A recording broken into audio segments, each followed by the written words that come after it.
This lesson provides an introduction to the Windows Deployment Services functionality.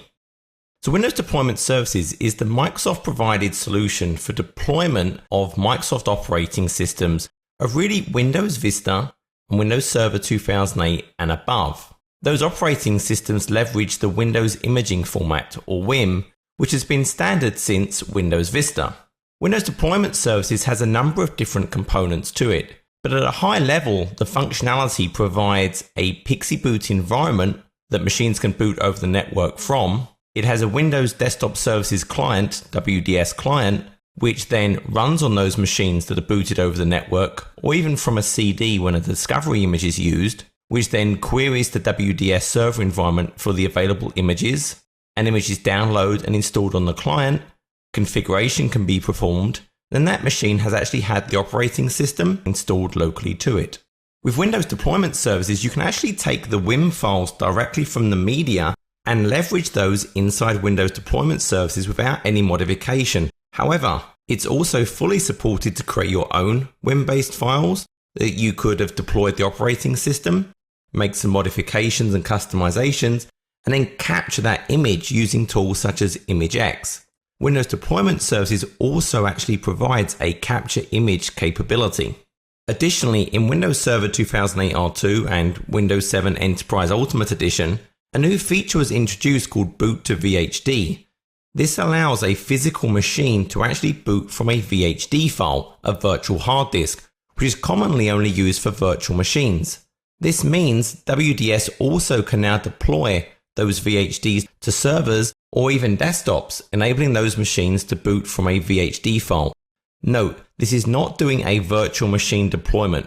It is not deploying that VHD to a virtual machine environment, but rather would be just placing that VHD on the file system. One of the key components if you do want to create your own images is the Windows Assessment and Deployment Kit, the ADK. This is a key capability that really gives you all of those tools to customize, create answer files for your Windows 8 and Windows 2012 deployment environment. So essentially at a very high level, WDS is giving you this Pixie boot environment for network-based installations. There are some requirements. Now, brand new to Windows Server 2012, Windows Deployment Services no longer has to be a member of Active Directory, which was a previous requirement. The reason the requirement was there is Active Directory is used to actually pre-provision computer accounts and check if a computer account exists to enable an OS to be deployed to. Windows Server 2012 now enables a local store to be used for those purposes. However, integrating with Active Directory is still preferred. DNS services are still required, even in standalone mode and certainly in Active Directory mode. DHCP services are required to give the clients an IP address. Windows Deployment Services only provides this Pixie boot image to enable an operating system to be deployed with. It does not give out IP addresses, and so it is necessary to have DHCP services deployed in your environment. An NTFS partition is required for the storage of those boot and operating system images that we're going to leverage through Windows Deployment Services.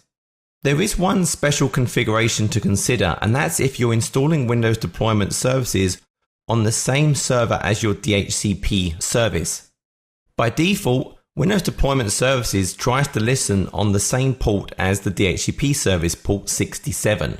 So if you install Windows Deployment Services on the same server as a DHCP service, the WDS installation will automatically configure the option to not listen on port 67 and will also set an option on the DHCP server, which is tag 60, to set it to also be a Pixie client.